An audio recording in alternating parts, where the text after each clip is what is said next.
Gravando. Nono ano, revisão P2, primeiro trimestre, capítulo 3. Nós estudamos sobre a Europa. Europa física. Física se refere às características naturais. Então, sobre a Europa física, nós estudamos sobre o clima. E lembrando, quanto mais próximo à linha do Equador, mais quente, quanto mais próximo aos polos, mais frios. Então, nós temos aqui sobre a região mediterrânea, bem semelhante ao clima tropical. Depois, o restante da Europa, predominantemente, nós temos o clima temperado. Então, a maior parte do clima da Europa é um clima temperado, com as 4 estações do ano bem definidas. Bem semelhante ao que nós encontramos na região sul do Brasil. Primavera, verão, outono, inverno. Porém, o verão vai ser menos intenso e o inverno bem mais rigoroso. Depois, mais na parte nórdica, nós temos um clima frio e polar, temperaturas mais baixas. Em algumas áreas, próximo ao Polo Norte, chegando a temperatura de menos 20 graus e aí por diante. Sobre o relevo do continente europeu, nós temos o predomínio de planícies, favorecendo até a agropecuária. E lembrando que mais ao sul, nós temos várias regiões montanhosas. Por exemplo, nas regiões da Itália, região da Suíça, nós temos ali várias cadeias montanhosas. Porém, o relevo predominante é o de planícies. Formação política. Sobre a formação política, nós temos aqui no que se refere aos países, aos estados, às fronteiras, às divisas, os limites territoriais. Então, sobre a formação política do continente europeu, a Europa é formada por 51 países. Lembrando que tem alguns países que fazem parte da Ásia também, a exemplo da Rússia. Então, 51 países. E o maior país europeu é a Rússia, não só da Europa, mas do mundo todo. E o menor país é o Vaticano. O Vaticano deve ter mais ou menos aí o tamanho do Parque São Vicente. E lembrando, a maioria dos seus cidadãos são as pessoas que elas estão ligadas com a Igreja Católica. Tem alguma função religiosa, seja trabalhando como secretário ou como um cargo ali, tipo, religioso, enfim, de fato, dentro da igreja. Deixa eu ver aqui o que mais. Sobre a formação política, nós temos ali também a Europa sendo um prolongamento da Ásia, onde que nós damos o nome de Eurásia. A Europa, nós temos ali como limite territorial o Mar Mediterrâneo, que separa ali a Europa do continente africano. Nós temos depois ali o Mar Negro, nós temos o Mar Cáspio, onde faz ali também a separação entre a Europa e o continente asiático. Nós temos o Cáucaso, nós temos ali as regiões das montanhas do Cáucaso, que separa tipo a Europa da Ásia. Próximo tópico, Velho Mundo. A Europa também é conhecida como o Velho Mundo, por quê? Nós, por longos séculos no mundo, nós temos a Europa como um domínio mundial. Então a Europa exercendo seu domínio lá desde o Império Romano, depois antes tínhamos o Império Grego. A Europa dominou o mundo durante a colonização, durante o imperialismo. O domínio europeu, ou seja, o eurocentrismo, ele foi exercido até as guerras mundiais. Depois da Segunda Guerra Mundial, nós temos ali a Europa tendo um declínio no seu poder. Então as guerras mundiais, elas fragilizaram demais o continente europeu, abrindo espaço para uma nova ordem mundial, onde que os Estados Unidos acabou sendo protagonista dessa nova ordem mundial. E atualmente a China também sobressaindo. Diferenças socioeconômicas. Nós temos as principais diferenças socioeconômicas no que se refere ali à cortina de ferro, separando então a Europa Ocidental do leste europeu. Durante a Guerra Fria, o leste europeu, sendo um território socialista, acabou ficando atrasado economicamente falando. E lembrando que o lado ocidental, junto com os Estados Unidos, venceram a Guerra Fria com o modelo capitalista. Então, o modelo capitalista ali de avanço de 40 anos praticamente, e o leste europeu 40 anos atrasado.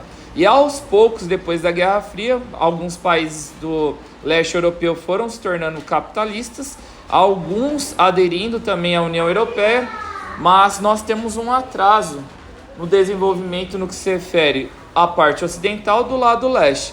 São países pobres? Não são, porém são atrasados economicamente, fazendo com que muitos países do leste europeu, aos poucos, tentassem imigrações para a parte ocidental, que se referem a países mais desenvolvidos. Na prova, você vai ter que fazer uma associação de cada região europeia com as suas respectivas características.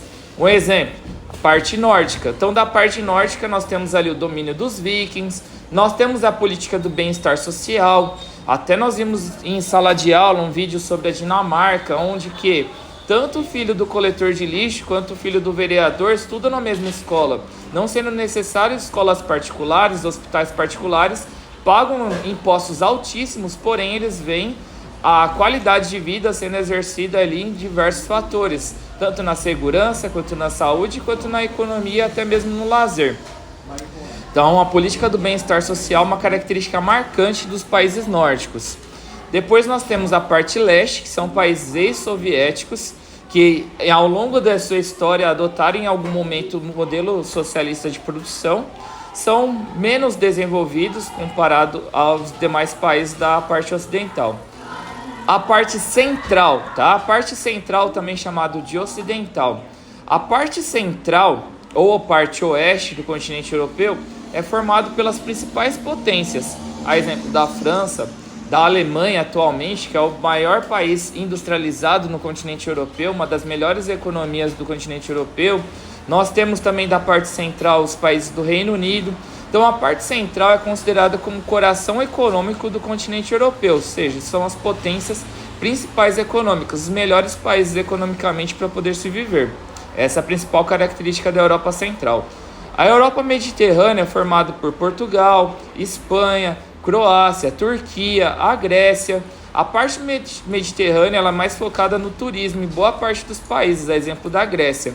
Em algum momento também, mais precisamente em 2008, boa parte dos mediterrâneos acabaram sendo classificados como os PIGs, porque acabaram quebrando ali, durante a crise de 2008.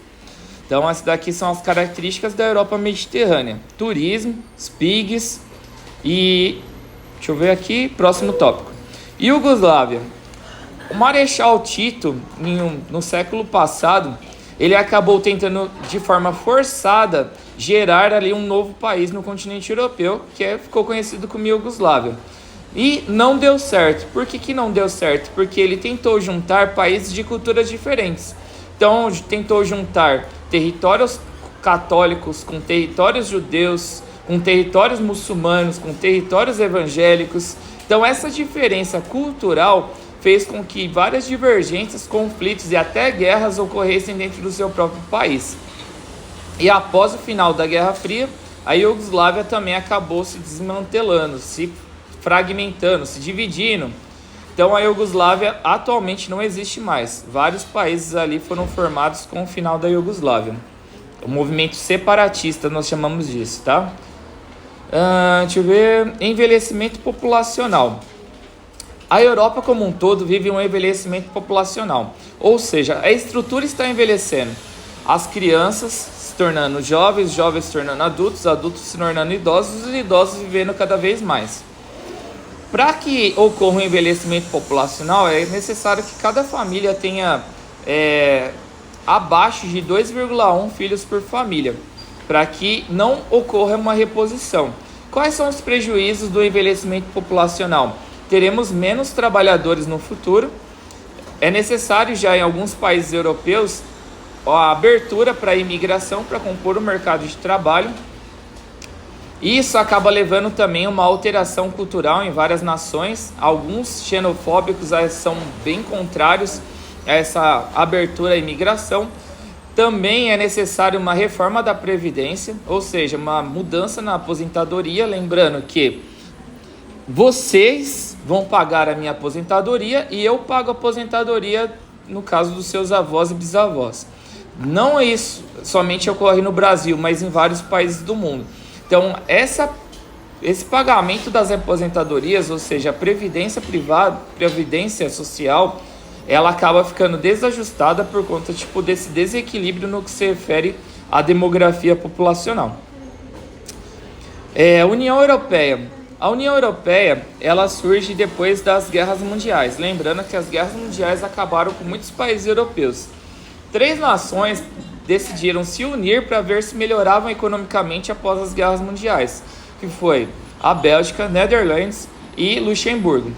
Então, essas três nações acabaram, tipo, dando muito certo ali nessa ajuda mútua. Eu ajudo você, você me ajuda, nós crescemos juntos. A principal ajuda que eles fizeram foi o corte de impostos entre importação e exportação e a flexibilidade no que se refere ao comércio do carvão e do aço, matéria-prima para as industrializações. Deu muito certo a Benelux, acabou evoluindo para a SECA, que deu muito certo, que acabou evoluindo para a CEE, que deu muito certo, que acabou evoluindo para a União Europeia. Atualmente, de 3 nações, totalizam 27 nações de 51 dentro do continente. Então, 27 nações formam a União Europeia. A União Europeia ela possui vários acordos, como um banco central que fiscaliza a economia dos países membros da União Europeia. Existe também o espaço de Schengen, onde você vai ter ali a cidadania europeia, espaço de Schengen, onde você vai ter a cidadania europeia, podendo fazer uma imigração de um território para outro. Vai ter também a zona do euro. Nem todos os países da União Europeia adotam o euro como moeda padrão. Os países que adotam o euro como moeda padrão formam uma região que é chamada de zona do euro. Tudo isso faz parte da União Europeia. Dentro da União Europeia também existe uma política semelhante. Existe um exército da União Europeia também. E dentro da União Europeia, no ano de 2008, nós já estudamos, alguns países acabaram quebrando mais, que é uma crise que aconteceu nos Estados Unidos e se espalhou para o mundo todo. São os PIGs, Portugal, Irlanda, Itália, Grécia e Espanha.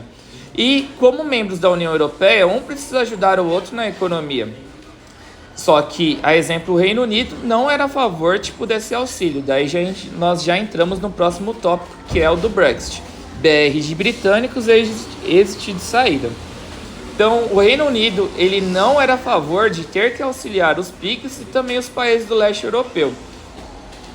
O Reino Unido ele é aquele amigo que sempre está junto, mas quando você precisa, de fato, ele não está perto de verdade.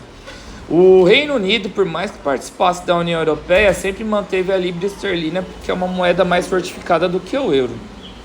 Então, um dos primeiros motivos de sair da União Europeia foi por conta de auxílio econômico. O segundo motivo é por conta do espaço de Schengen. Durante o imperialismo, exemplo, a Angola, que foi colonizada por Portugal, muitos angolanos no século XXI acabaram tentando um refúgio em Portugal. E fazendo parte da União Europeia, viram que no Reino Unido é um território melhor para poder se viver. Então saíam de Portugal e acabavam fazendo a imigração no Reino Unido. Então os britânicos não eram a favor desse espaço de Schengen, ou seja, receber nações que nem foram colonizadas por eles. Então acabou realizando ali uma votação popular, que é chamada de plebiscito, e no ano de 2022 a União Europeia saiu, o Reino Unido saiu da União Europeia, realizando ali o Brexit. E por último, para a gente poder finalizar, as Irlandas. A Irlanda e a Irlanda do Norte têm uma economia muito próxima e era muito facilitado durante a União Europeia, cortando ali os impostos entre as nações. E agora com o Brexit, essa economia entre a Irlanda e a Irlanda do Norte acabou ficando prejudicada. E é bem possível que a Irlanda do Norte saia do Reino Unido para continuar suas relações com a Irlanda e se associando novamente à União Europeia. Por que isso não acontece? Uma boa parte não acontece por conta das rivalidades religiosas. A Irlanda é católica, a Irlanda do Norte é protestante, assim como o resto do Reino Unido, ou seja, evangélicos. Finalizando por aqui a nossa revisão. Um abraço, até mais.